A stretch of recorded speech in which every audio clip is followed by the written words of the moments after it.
নমস্কার বন্ধুরা, আমার চ্যানেলে আপনাদের সকলকে স্বাগত জানাই। আজ আমি তৈরি করেছি ছাতুর পুরভরা পরোটা। এটি বানানোর জন্য আমি এখানে নিয়েছি পেঁয়াজ কুচি, রসুন কুচি, আদা কুচি, লঙ্কা কুচি, ধনেপাতা কুচি। এইবারে একটা পাত্র নিয়ে নেব, তার মধ্যেই দিয়ে দেব ছোলার ছাতু প্রায় 4 চামচ মতো। আপনারা অবশ্যই নিজেদের পরিমাণ মতন তৈরি করবেন। এর মধ্যেই দিয়ে দেব ধনেপাতা কুচি, লঙ্কা কুচি দিয়ে দেব 1 চামচ মতো, আদা কুচি দিয়ে দেব 1 চামচ মতো, রসুন কুচি দিয়ে দেব 1 চামচ। নিয়ে নিয়েছি এখানে আমি দুটো মিডিয়াম সাইজের পেঁয়াজ, একদম মিহি করে কুচি করে নিতে হবে। দিয়ে দেবো এর মধ্যে 1 চামচ কাঁচা জোয়ান, হাতের তালুতে ঘষে নিয়ে দিয়ে দিতে হবে। আর দেব কালো জিরে 1 চা চামচ, এইটাও হাতের তালুতে ঘষে নিয়ে দিয়ে দেব। দিয়ে দেবো এর মধ্যেই পরিমাণ মতো লবণ।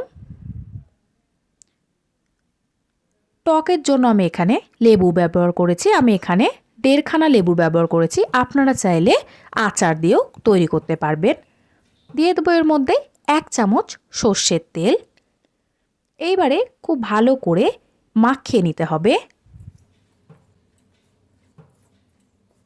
ছাতুর পুরটা একদম তৈরি হয়ে গেছে। এবার এটা একটা সাইডে রেখে দেব।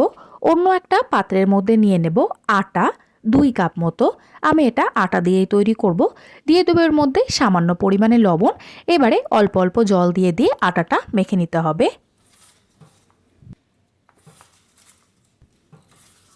রুটির জন্য আটা যেইভাবে মাখা হয় সেইভাবে আমি এটা মেখে নেব। এইবারে লেচি কেটে নিতে হবে। খুব একটা বেশি বড় বড় লেচি কাটবো না, রুটির মতোই লেচি কেটে নেব। একে একে সমস্ত লেচিগুলো কেটে নিতে হবে। এবারে একটা লেচি নিয়ে নেব, মিডিল থেকে এইভাবে খিলি তৈরি করে নেব। এবারে যে ছাতুর পুরটা তৈরি করে রেখেছিলাম সেইটা 1 মুঠো মতো নিয়ে খুব ভালো করে চেপে চেপে মিডিলে দিয়ে দিতে হবে, প্রায় 1 চামচ মতো। এবারে আঙুল দিয়ে চেপে চেপে দেব। চেপে দেওয়ার পরে মুখটা খুব ভালো করে মুড়ে নিতে হবে, নইলে বেলার সময় বেরিয়ে আসতে পারে।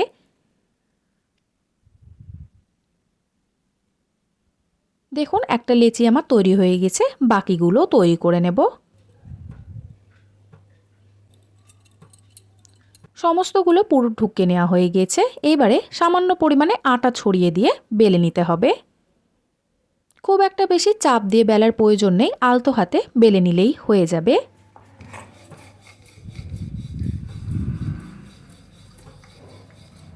রুটির মতো গোল গোল করে বেলে নিয়েছি। এইবারে আমি এটা তাওয়াইতে সেঁকে নেব। তাওয়াতে দিয়ে দেওয়ার পরে মিডিয়াম টু হাই ফ্লেমে রেখে এপিট ওপিট উল্টে আগে খুব ভালো করে সেঁকে নিতে হবে। এবারে সামান্য পরিমাণে সাদা তেল দিয়ে আমি এটা ভেজে নেব। আপনারা চাইলে রুটির মতো সেঁকেও খেতে পারবেন। এপিট ওপিট উল্টে হালকা লালচে করে সেঁকে নেব।